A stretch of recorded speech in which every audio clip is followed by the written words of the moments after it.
FC Barcelone est en pleine effervescence en cette fin de saison. Après le renouvellement crucial de Lamine Yamal et le départ quasi définitif d'Ansu Fati, les Catalans se concentrent désormais sur les renforts potentiels pour la saison prochaine. Comme le rapporte Sport, le directeur sportif de Barcelone, Deco, a rencontré ce matin l'agent de Marcus Rashford dans un hôtel de la capitale catalane pour discuter de l'éventuelle arrivée de l'ailier de Manchester United. L'attaquant de Manchester United était la principale cible du Barça en janvier, mais un accord de prêt a finalement été exclu en raison des contraintes du fair play financier. Alors que Luis Diaz reste le joueur de rêve du club pour la saison 2025-2026, la complexité de cette opération a conduit le Barça à explorer des alternatives plus réalistes et moins coûteuses, Rashford étant désormais considéré comme l'une des options les plus viables. L'Anglais, impatient de porter le maillot blaugrana, correspond au profil footballistique du club. Mais surtout, il représente une opportunité de renforcer l'effectif sans investissement financier important. Bien qu'il ne soit pas considéré comme une signature structurelle à long terme, son prêt potentiel, très probablement avec une option d'achat, est considéré comme une opportunité de marché. Manchester United préférerait une vente définitive, évaluant Rashford à environ 48 millions d'euros. Barcelone est conscient que la situation de Rashford représente un défi pour United, et si l'attaquant rejette d'autres offres, le club de Première Ligue n'aura peut-être d'autre choix que d'accepter un accord de prêt, même si cela demandera de la patience.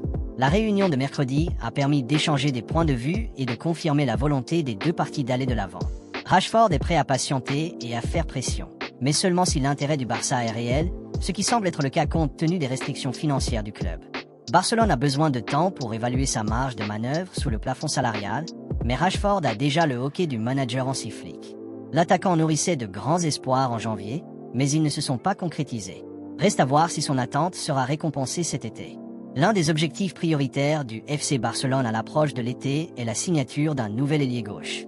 Les Catalans souhaitent renforcer leur puissance offensive sur les flancs pour réduire leur dépendance à l'égard de joueurs comme Rafinha et Lamine Yamal. Ainsi, l'ailier de Liverpool Luis Diaz a été identifié comme la principale cible pour le poste, l'international colombien étant considéré comme l'option idéale par la direction sportive des Catalans. Cependant, selon le journaliste Tony Juan-Martí, le recrutement de Luis Diaz cet été risque d'être difficile pour Barcelone en raison des contraintes du fair play. D'ailleurs, certains au sein du club excluent déjà un transfert pour l'ailier de Liverpool. Diaz a un contrat avec les champions de Première Ligue jusqu'en 2027 et il y a eu des discussions sur une prolongation, mais il n'y a pas eu de mouvement pour l'instant. Barcelone attendait que Liverpool recrute Florian Wirtz du Bayer Leverkusen, espérant que cela pourrait déclencher le départ de Diaz. Même dans ce cas, la signature de l'international colombien pourrait s'avérer coûteuse, posant un problème compte tenu des problèmes de FFP du club. De ce fait, cette décision est désormais considérée comme difficile, Barcelone semblant déjà travailler sur des options alternatives. Plus tôt dans la journée, le directeur sportif du club, Deco, a rencontré l'agent de l'attaquant de Manchester United, Marcus Rashford, qui souhaite rejoindre Barcelone. Joan Garcia continue de dominer l'actualité du FC Barcelone, le héros de Espanyol, âgé de 24 ans, étant la principale cible des Blaugrana pour l'été. Les champions de la Liga veulent renforcer leur objectif avec l'Espagnol qui a une clause libératoire de 25 millions d'euros dans son contrat et qui est certain de partir. Les clubs de Première Ligue font la queue pour le recruter tandis que le Barça a présenté une proposition de contrat de 5 ans à Garcia. Il a été suggéré que l'Espagnol s'inquiète de l'impact potentiel d'un transfert de l'Espagnol à Barcelone, compte tenu de son lien étroit avec son club d'enfance et des rivalités entre les deux équipes. Malgré cela, Joan Garcia a refusé d'exclure un transfert à Barcelone pendant le mercato estival. Actuellement en entraînement dans les installations de la Ciutat Esportiva Joan Gamper des Blaugrana, en vue du match de l'équipe nationale de Catalogne contre le Costa Rica, le gardien a été directement interrogé pour savoir s'il fermait la porte au Barça. En réponse, Garcia a déclaré « Merci Victor Navarro, je suis très serein. Beaucoup de choses arrivent de la part de nombreuses équipes. Cela ne dépend pas que de moi. Pour l'instant, je joue à l'Espagnol.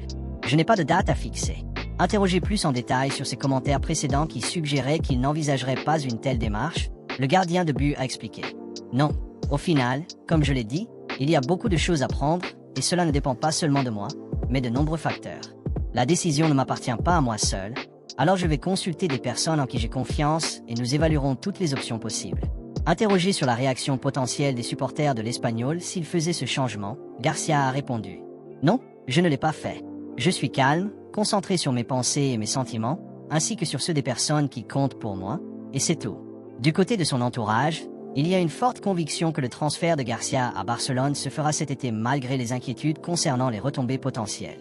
Le refus du joueur de rejeter catégoriquement l'idée suggère qu'il pourrait être ouvert à un changement de ville. L'incroyable saison 2024-2025 de Lamine Yamal restera dans les livres d'histoire comme l'une des saisons les plus spectaculaires jamais réalisées par un adolescent au plus haut niveau. Âgé de seulement 17 ans, le joueur du FC Barcelone fait partie des favoris pour remporter le Ballon d'Or et a connu une croissance alarmante ces derniers mois. Sa croissance a été telle que l'équipe semblait fortement dépendante de lui vers la fin de sa campagne car ses mouvements, ses dribbles et ses décisions étaient presque un code de triche contre les équipes. Hier, la sensation adolescente a signé son nouveau contrat avec Barcelone qui le maintiendra au club jusqu'en 2031 et il a toujours été clair que le joueur ne souhaitait rien d'autre que rester en Catalogne. Cependant, comme l'a rapporté Mundo Deportivo dans une récente mise à jour, Yamal a certaines exigences envers le manager qu'il espère voir satisfaites la saison prochaine et qui l'aideront à continuer de grandir et de s'améliorer. Pour commencer, Yamal souhaite gagner plus de trophées avec Barcelone et aussi au niveau individuel et pour cela, il demande à ne pas être remplacé en fin de match. Le joueur de 17 ans estime que les adversaires fatigués en fin de match lui donneront de meilleures chances d'exploiter et de marquer ou de faire une passe décisive. De plus, il souhaite assumer davantage de responsabilités sur coups de pied arrêtés et souhaite être le tireur de coups francs et de pénalty préféré de Barcelone, un rôle actuellement disputé par Robert Lewandowski, Rafinha et Ferran Torres. Vu la vitesse à laquelle Yamal progresse, il est difficile d'imaginer un scénario où il ne deviendrait pas le tireur de coups de pied arrêté préféré de l'équipe. Sa première exigence, cependant, sera plus compliquée à satisfaire car c'est à Hansi Flick qu'il incombe de le laisser au repos par moment. Laisse un like et abonne-toi pour plus d'actualités Barça. Merci à ceux qui s'abonnent, qui likent et commentent quotidiennement. Merci pour la force.